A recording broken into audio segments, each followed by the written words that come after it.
chặng đường thật nhiều trông gai, vụ xa em lúc hiện tại chắc nên anh có một bài.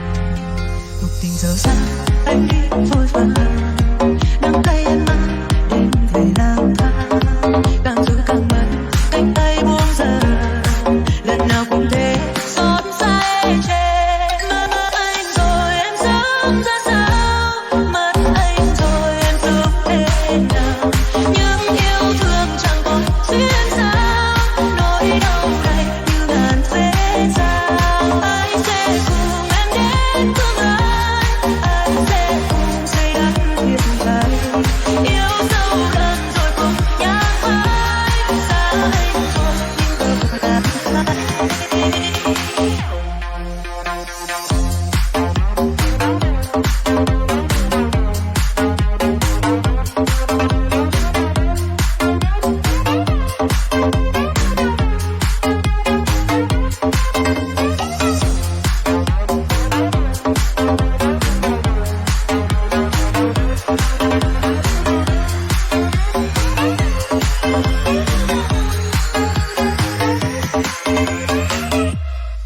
Cuộc tình giờ xa anh đi vội vàng, nắng cay em mang đêm về lang thang, càng dù càng mất cánh tay buông giờ, lần nào cũng thế xót xa em chê.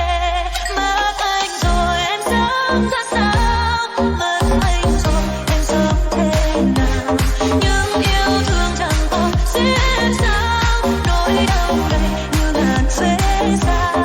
Anh sẽ cùng em đến tương lai, anh sẽ cùng xây đắp hiện tại, yêu sâu đậm rồi cùng nhang phai, xa anh rồi nhưng giờ lại. Mất anh rồi em sống ra sao, mất anh rồi em sống thế nào, những yêu thương chẳng còn duyên dáng, nỗi đau này như ngàn vết dao. Anh sẽ cùng em đến tương lai, anh sẽ cùng xây đắp hiện tại, yêu sâu đậm rồi cùng nhang phai, xa anh rồi tim vỡ lại.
lai cho em. Em sẽ là một cô gái luôn bình an giữa những bộn bề.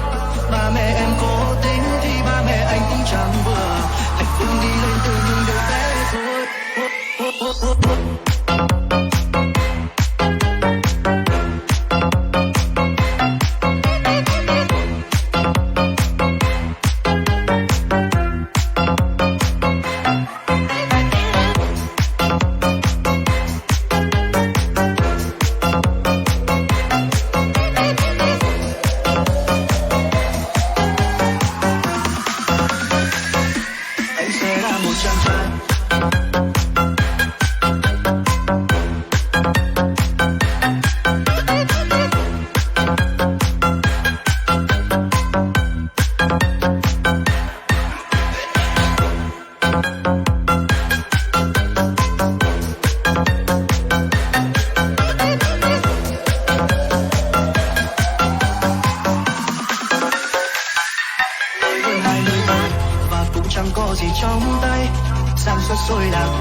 tiếng khóc mưa rơi, nghe tiếng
và tiếng trái tim từng đêm vô chuyện là bao đó em nói gì không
Em đi ngay trước mặt và em còn phải làm sao dù rằng biết là lòng đâu, nhưng với em đó là tất cả, thay đổi cuộc đời là bước ngoặt.